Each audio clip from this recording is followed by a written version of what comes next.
राहु, जैसे ही ये शब्द हमारे कानों में पड़ता है, सर से पैर तक भय की एक लहर दौड़ जाती है कि ना जाने अब कौन सी नई मुसीबत हमारे सामने अपना सर उठाएगी। राहु का नाम सुनकर बड़े बड़े महारथियों को पसीना आ जाता है, क्योंकि इनका प्रभाव ही ऐसा है।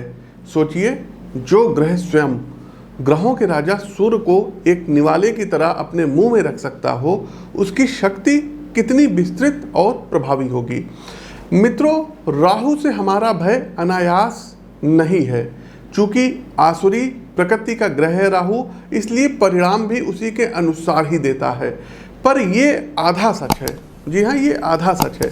यदि ठीक तरीके से समझें और राहु की अत्यंत विस्तृत शक्तियों को ठीक तरीके से प्रयोग करें तो यकीन मानिए, चुटकी बजाकर ये आपको जमीन से आसमान पर बैठा सकता है।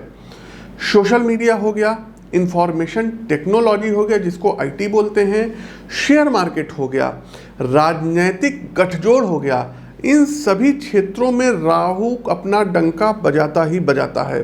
यदि आपकी जन्म कुंडली में राहु योग कारक ग्रह के साथ शुभ स्थितियों में विराजमान हो जाए तो सारी दुनिया मिलकर भी आपको सफल होने से नहीं रोक सकती है। सामान्यतः राहु तीसरे, छठे, 10वें और एकादश भाव में सर्वाधिक शुभ माने जाते हैं। प्रिय साथियों, राहु का गोचर 30 अक्टूबर को दोपहर 2:13 पर वक्री गति से होते हुए मीन राशि में होने जा रहा है, जहां ये 18 मई 2025 तक विराजमान रहेंगे। चूंकि ज्योतिषीय दृष्टिकोण में राहु अत्यंत महत्वपूर्ण और बड़े परिणाम देने वाला ग्रह है, 18 महीने का इनका गोचर होता है, इसलिए राहु का गोचर भी समाज को बेहद अंदर तक प्रभावित करता है। मेरा वादा है साथियों आपसे कि राहु गोचर का ये वीडियो देखने के बाद आपको कहीं और भटकना नहीं पड़ेगा, डरना नहीं पड़ेगा। ज्योतिषी लोग बहुत डराते हैं राहु केतु के नाम पे। डिटेल से हर राशि पर बात होगी और एक विश्वसनीय मार्गदर्शन आपको दिया जाएगा। तो चलिए गजानन महाराज का स्मरण करते हुए अपने इस कार्यक्रम को प्रारंभ करते हैं। आगे बढ़ने से पहले आपको बता दें साथियों कि प्रस्तुत गोचर आपकी चंद्र राशि व आपकी नाम राशि दोनों पर संयुक्त रूप से आधारित है। तो इसको आप अपने नाम राशि से भी देख सकते हैं, चंद्र राशि से भी देख सकते हैं। एक बात और बताना चाहेंगे साथियों, उपाय हम बिल्कुल अंत में बताएंगे, वो सभी के लिए प्रभावी होंगे। साथ ही साथ यदि आप अपनी जन्म कुंडली का व्यक्तिगत तौर पर विश्लेषण कराना चाहते हैं तो लखनऊ में आप हमसे मिल सकते हैं, स्क्रीन के दिए गए नंबरों पर संपर्क कर सकते हैं। प्रत्येक माह हमारा दिल्ली आगमन होता है, तो उसकी जानकारी भी आप स्क्रीन के दिए गए नंबरों पर ले सकते हैं। आगे बढ़ने से पहले साथियों कुछ हमारी प्रिडिक्शंस है, जो कि जब ये राहु का गोचर होगा उस दौरान देश विदेश में होगा, तो क्या कुछ वो प्रिडिक्शन है सबसे पहले हम आपको बताए दे रहे हैं। देखिए, कई स्टेट के चुनाव है और तमाम लोग कहते हैं कि पंडित जी जो है स्टेट इलेक्शन के बारे में आप बताइए, तो उसका एक अलग से वीडियो हमारे चैनल पर आएगा। लेकिन अभी हम आपको बता दे रहे हैं, जैसे मध्य प्रदेश में इलेक्शन है, तो मध्य प्रदेश में इस बार बीजेपी के हाथ से सत्ता जाती हुई जो है दिख रही है और कांग्रेस यहाँ पर सरकार बनाएगी। दूसरा आते हैं छत्तीसगढ़ में। छत्तीसगढ़ में दर्शकों कांग्रेस की सरकार है और एज इट इज़ कांग्रेस की ही सरकार अभी बनी रहेगी, तो छत्तीसगढ़ और मध्य प्रदेश दोनों जगह कांग्रेस ही कमबैक करेगी। तीसरा दर्शकों, हरियाणा की हमारे पास तमाम जो है कुंडलियाँ आई थी जो है इलेक्शन से संबंधित, तो हरियाणा इलेक्शन में इस बार बड़ा उलटफेर हो जाएगा।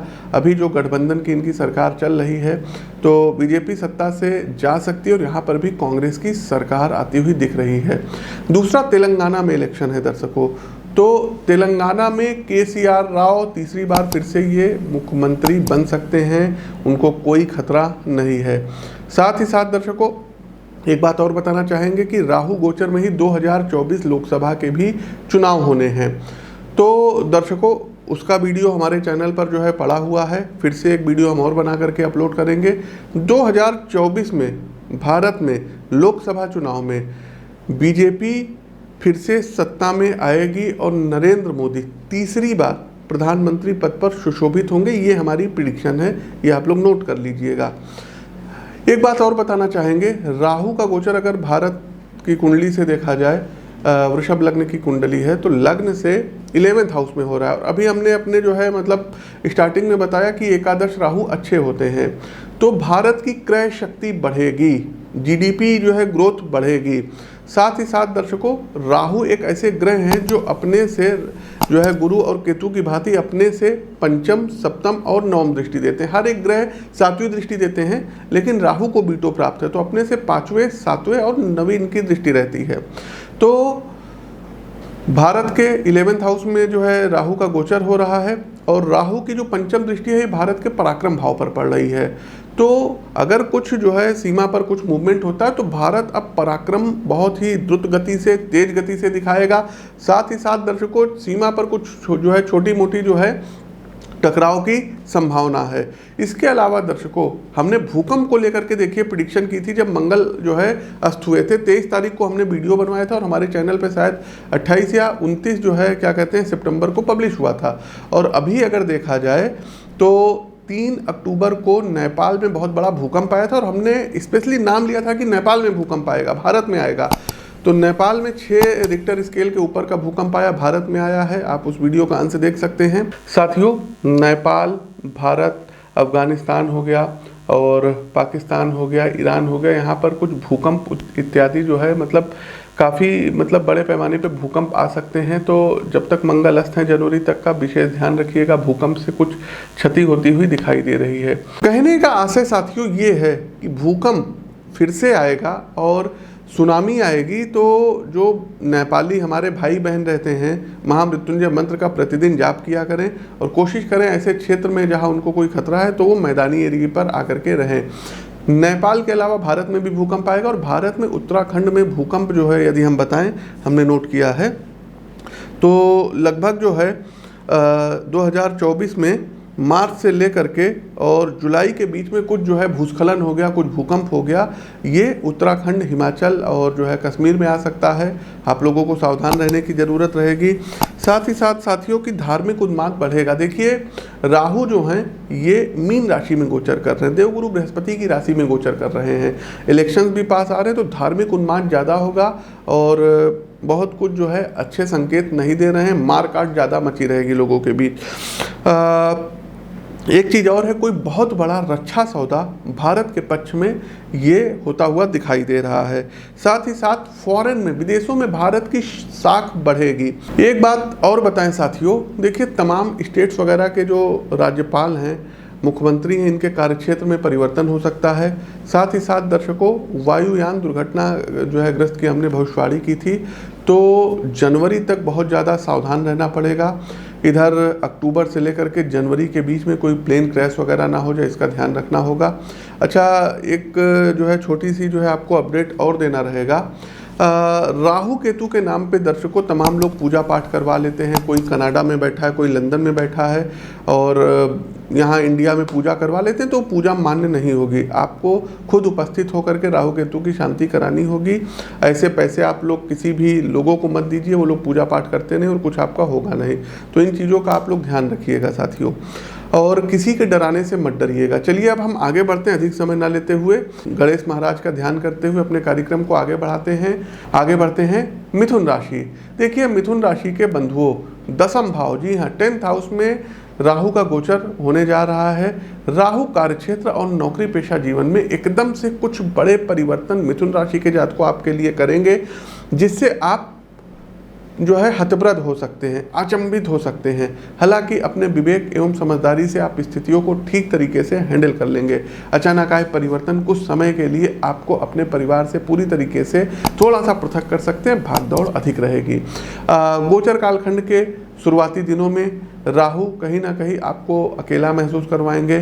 करियर के लिहाज से आप अपनी योग्यता और कुशलताओं में वृद्धि करेंगे। आपका पूरा फोकस स्किल मेकिंग पर होगा, जिसका सीधा प्रभाव आपको अपनी सैलरी की ग्रोथ पर दिखाई देगा। इसी के साथ आप अपने वर्क प्लेस पर काम से संबंधित कुछ नए विचारों को रख सकते हैं, जिसके दूरगामी परिणाम होंगे। यदि आप अपना स्वयं का व्यवसाय करते हैं तो गोचर कालखंड के शुरुआती समय में बिजनेस संबंधी कार्यों का विस्तार करेंगे।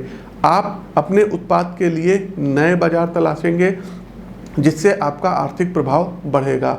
मिथुन राशि के प्रिय मित्रों, आपके लिए एक विशेष सलाह ये है कि कामकाज में अस्पष्टता से बचिएगा, अन्यथा कहीं ना कहीं लक्ष्य के प्रति स्पष्ट दृष्टि न होने से आपके अंदर अकर्मण्यता बढ़ सकती है। देखिए, राहु का एक खास प्रभाव चीज़ों को अकस्मात पैदा करने का होता है। अतः यदि आर्थिक दृष्टिकोण से देखें तो इस अवधि में आपको बड़ा आर्थिक लाभ अचानक से होगा, अनएक्सपेक्टेड लाभ होगा।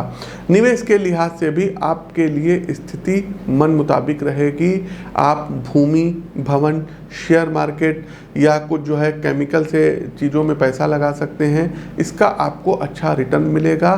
साथ ही साथ राजनीति के क्षेत्र में मिथुन राशि के जातकों आपका डंका बज सकता है।